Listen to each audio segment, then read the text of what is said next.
The era of social media has provided us with an overabundance of voices to listen to, and it can get overwhelming. It's difficult enough to keep up with the voices we agree with, let alone try to balance them with opinions from outside our preferred sources. So the last thing most of us need is for a new voice which we are forced to listen to.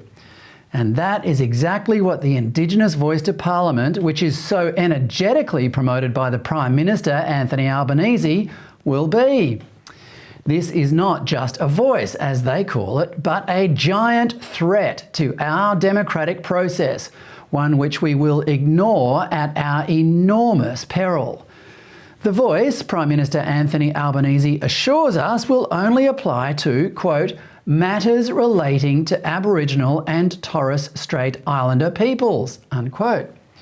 Well, that check is blank enough. But consider how it will fit into our already dysfunctional parliamentary process.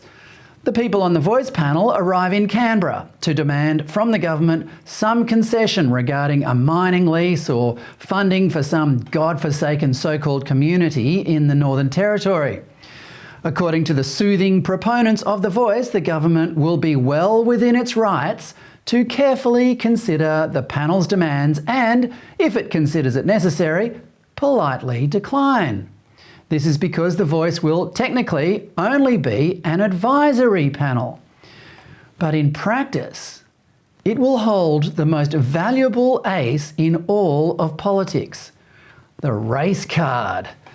The virtue signallers in opposition and the crossbenchers identifying a political opportunity, regardless of the price paid by the country as a whole, will immediately stamp their little feet and chant their well-rehearsed woke slogans about Indigenous oppression, while the journalists from the ABC, SBS, The Guardian and Nine dutifully assume the role of stenographers.